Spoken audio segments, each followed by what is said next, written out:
Olá, bom dia, boa tarde, boa noite para todos. Não sei qual horário que vocês vão assistir essa aula, mas é uma aula, né, de Biologia 2, revisão de conteúdos, tá? Então, nós vamos fazer uma breve revisão e eu vou dividir em 3 aulas, tá?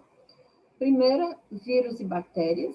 A segunda, nós vamos abordar sobre os protozoários. E a terceira, sobre os fungos, tá? Então, vamos iniciar com vírus e bactérias, tá? Não vou fazer aulas muito longas, né? Vão ser aulas mais curtas para que vocês possam absorver melhor o conteúdo, tá? Na verdade, aqui são revisões, certinho? Então, vamos iniciar. Primeiro lugar, os vírus, vamos começar por eles.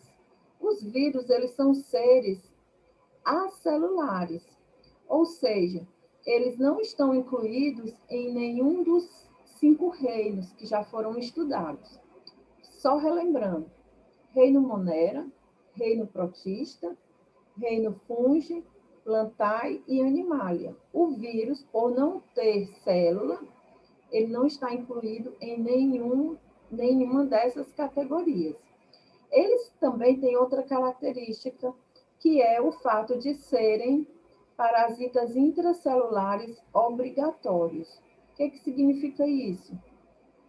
Parasita é um ser que entra dentro do outro, buscando comida, abrigo, e em troca ele causa um mal, um prejuízo para aquele ser que o abriga, que no caso é o hospedeiro. Intracelular, porque ele é parasita da célula, é de dentro da célula. E obrigatório, porque ele não vive fora da célula. Ele precisa da célula hospedeira, ele depende da célula hospedeira. Dentro da célula hospedeira, ele ativa o metabolismo dele, utilizando todo o mecanismo desta célula, certo? Ele não tem metabolismo próprio. Fora, né? Fora da célula, eles têm a capacidade, por exemplo, de se cristalizar, tá? Eles são formados por uma cápsula de proteína, que é chamada capsídio, e também possuem material genético. Geralmente, é o DNA ou o RNA. Pode acontecer de algum vírus ter os dois? Pode, mas na maioria dos casos, ou ele possui DNA ou ele possui RNA. Esse capsídeo, que é essa cápsula de proteína, mais o material genético, constitui, então, o nucleocapsídeo. Então, nós temos alguns vírus que são chamados de vírus envelopados. Por quê? Porque possuem o capsídeo coberto por uma membrana lipídica, constituída pela membrana plasmática da célula invasiva. Vírus que possuem como material genético o DNA são denominados adenovírus, e os vírus que possuem o material genético RNA são denominados retrovírus. A reprodução ou replicação, como se costuma chamar, ela só vai acontecer dentro da célula, tá? No interior de uma célula hospedeira. Outro detalhe também super importante é que os vírus, eles são específicos, certinho? Todas as vezes eles infectam células específicas. Então, nós vamos ter, por exemplo, vírus que infectam células animais, e nesses animais, muitas vezes, o que é nocivo para um animal não causa mal nenhum em outro. Temos também vírus que infectam vegetais, células de vegetais, e vírus que infectam bactérias, por exemplo, né? O mais famoso é o bacteriófago, que muita gente, na hora de fazer prova, confunde, porque acha que bacteriófago é uma bactéria, quando, na verdade, o bacteriófago é o vírus que infecta a bactéria, certo? Então, como é que tudo se inicia? A gente vai tomar como base aqui o bacteriófago, tá? pelo fato dele ser simples, então ele é utilizado como base de estudo na reprodução ou replicação viral. Então, temos aqui o vírus, ele entra em contato com a célula, ele faz a absorção, a adesão, certo? Introduz, a capa proteica fica fora, ele apenas introduz o material genético dele dentro da célula. Lá dentro da célula, ele vai usar todos os recursos que a célula tem, vai produzir suas proteínas virais e fazer cópias de si mesmo, liberando, então, novos vírus para infectar novas bactérias, tá? Então, nós vamos ter dois ciclos, é o ciclo lítico e o ciclo lisogênico. No ciclo lítico, a gente vai ter o rompimento da membrana plasmática e a destruição da célula, que é chamada de lise celular. E nesse caso, aí sim vão acontecer os episódios típicos de uma infecção. Já no ciclo lisogênico, a célula não é rompida. Ele vai se replicando, vai liberando, mas a célula não é rompida, certo? Então, essa é a grande diferença entre ciclo lítico e lisogênico. Agora, vamos falar um pouco sobre as características das bactérias. As bactérias, elas sim, já possuem célula e são denominadas seres procariontes, porque possuem uma célula denominada procariótica. É uma célula mais simples do que a célula eucariótica, é uma célula cujo material genético está solto, disperso no citoplasma. Essa célula não tem a carioteca, que é aquela membrana nuclear, e ela não tem também algumas estruturas mais complexas, como organelas membranosas, por exemplo. A única organela que nós vamos ter em comum entre a célula procariótica e a eucariótica é o ribossomo. Outra coisa também, que todas as bactérias são unicelulares. Todas as bactérias são unicelulares. Então, isso aqui é super importante. Elas são procariontes e unicelulares. As bactérias, elas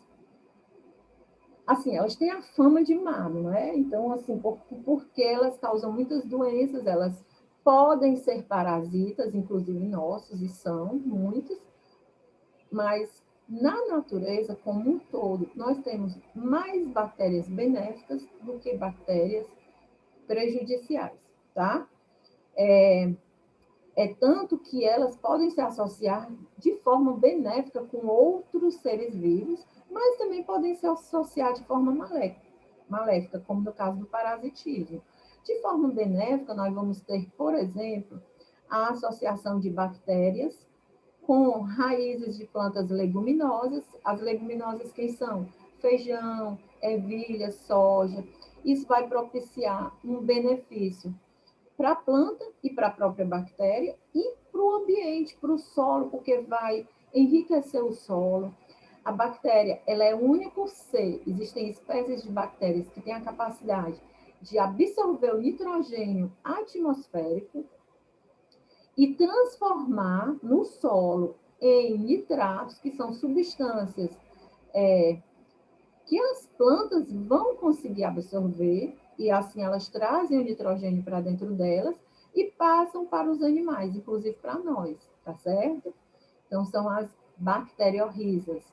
Então, nós temos, por exemplo, mutualismo, várias formas de mutualismo. O nosso organismo tem células, tem bactérias, perdão, que nós precisamos, elas são indispensáveis para a nossa sobrevivência, inclusive. Elas auxiliam na produção da vitamina K, a vitamina B12, que é uma vitamina super importante para o nosso bem-estar do sistema nervoso, ela só é produzida por bactérias. Ela é produzida no intestino de mamíferos. Então, nós temos muitas bactérias aqui dentro do nosso corpo que estão em mutualismo conosco. Ou seja, nós damos um benefício para elas e, em troca, elas nos dão também benefícios. Só para vocês terem uma ideia, 90% do nosso corpo é constituído por bactérias. Para cada 10 células que nós temos 9, para cada uma célula, nós temos 9 bactérias. Ou seja, 90% de nós é bactéria. Nós temos mais bactérias do que células dentro do nosso corpo, certo? A maioria delas é heterotrófica, ou seja, elas são consumidoras. Mas existem também espécies autotróficas, quimiosintetizantes e fotossintetizantes. E em relação à respiração, elas podem ser aeróbicas, ou seja, elas precisam do oxigênio na produção de energia, podem ser anaeróbica facultativa ou estrita.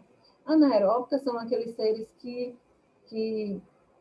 cujo o oxigênio não participa no processo de produção de energia. É facultativa quando ela tem a capacidade de usar o oxigênio ou não, conforme a situação, a demanda do ambiente.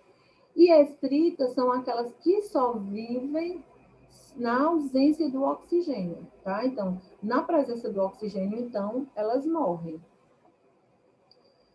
As bactérias, elas, em sua morfologia, elas são divididas, né, de acordo com a forma. Por exemplo, quando ela tem a forma esférica, né, arredondadinha, ela é chamada de copo. Quando ela tem a forma de bastonete, ela é chamada de bacilo, como bacilo de Koch, que causa a pneumonia. Quando ela está em forma de hélice, ela é chamada de espirilo, tá? Em forma de vibrião, de vírgula, ela é chamada de vibrião, né? Como a bactéria causadora da cólera, ela é um tipo vibrião. E essas bactérias, elas podem se reunir em colônias. Por exemplo, a gente vai ter a união de vários cocos, aí, então a gente vai ter os estafilococos, por exemplo, os estreptococos. A reprodução, as bactérias se reproduzem de forma geral assexuadamente, tá? Reprodução assexuada significa reprodução que não tem participação de gametas. Embora a maioria das formas de reprodução das bactérias,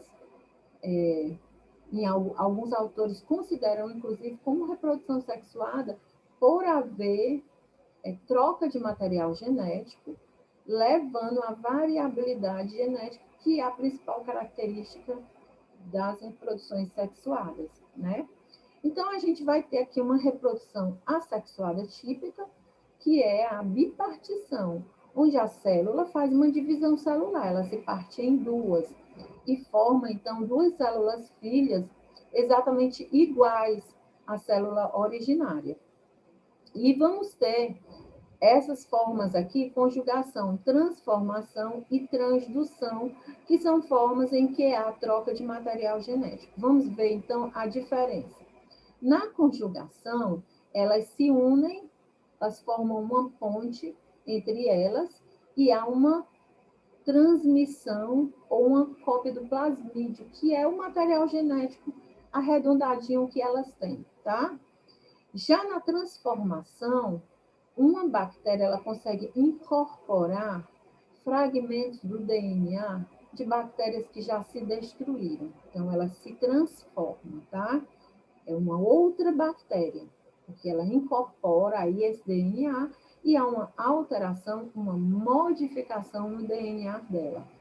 Já na transdução, nós vamos ter essa troca de material genético, porém, com o auxílio de um vírus, tá? Bacteriófago, no caso, ele vai fazer aí essa ponte, tá? Ele vai transportar o material genético entre elas. E as principais doenças, tá? Não vai dar para abordar aqui todas as doenças, eu só vou citar, na verdade, então é muito importante que vocês saibam quais são as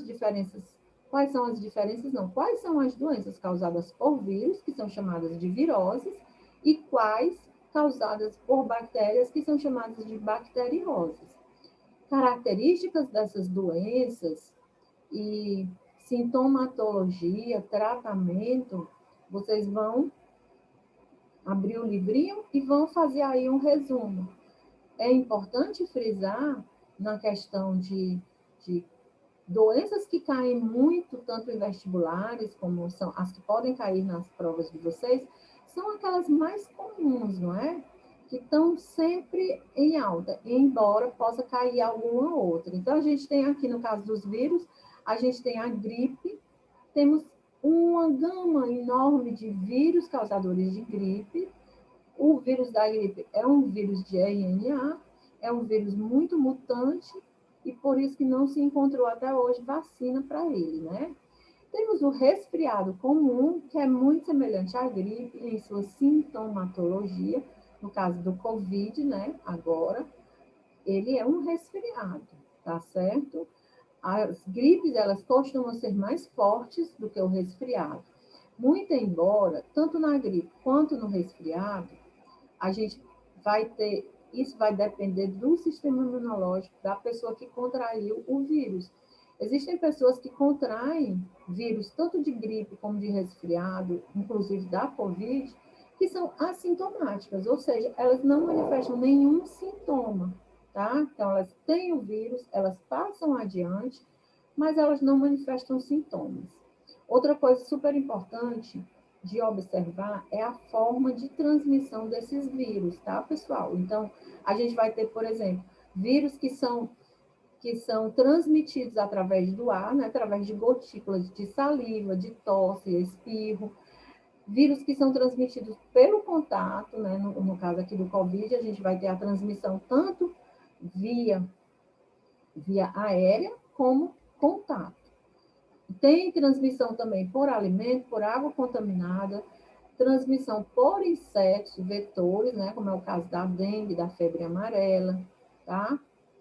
E temos transmissão, aqui no caso de saliva, temos transmissão por contato com sangue e com sêmen, que é o caso da AIDS, né? A herpes também, e o condiloma acuminado, AIDS, herpes e condiloma acuminado são DSTs, doenças sexualmente transmissíveis, porque podem ser transmitidas por via de contato sexual, né? Através do beijo, através de relações sexuais, através de um contato mais íntimo, certinho? Então, fiquem atentos a esses detalhes. Em relação às bactérias, nós vamos ter a hanseníase, a tuberculose, a meningite meningocócica. Gostaria de chamar a atenção que a meningite, que é a inflamação nas meninges, que são membranas que protegem o nosso encéfalo, elas podem ser causadas tanto por vírus como por bactéria. Então, temos a meningite viral e a meningite bacteriana. No caso da hepatite, também nós temos hepatites virais e hepatites bacterianas. Temos as disenterias, de forma geral, que são desarranjos intestinais, né, diarreias, tétano, leptospirose, cólera, botulismo, difteria, coqueluche, escarlatina, pneumonia, clamídia, gonorreia, sífilis, essas três aqui são doenças sexualmente transmissíveis, febre tifoide, o tifo, a peste bubônica, foi conhecida no passado como peste negra, as úlceras em geral, úlcera é um ferimento mais profundo, e febre maculosa. Então, é isso. Estudem, tá certo?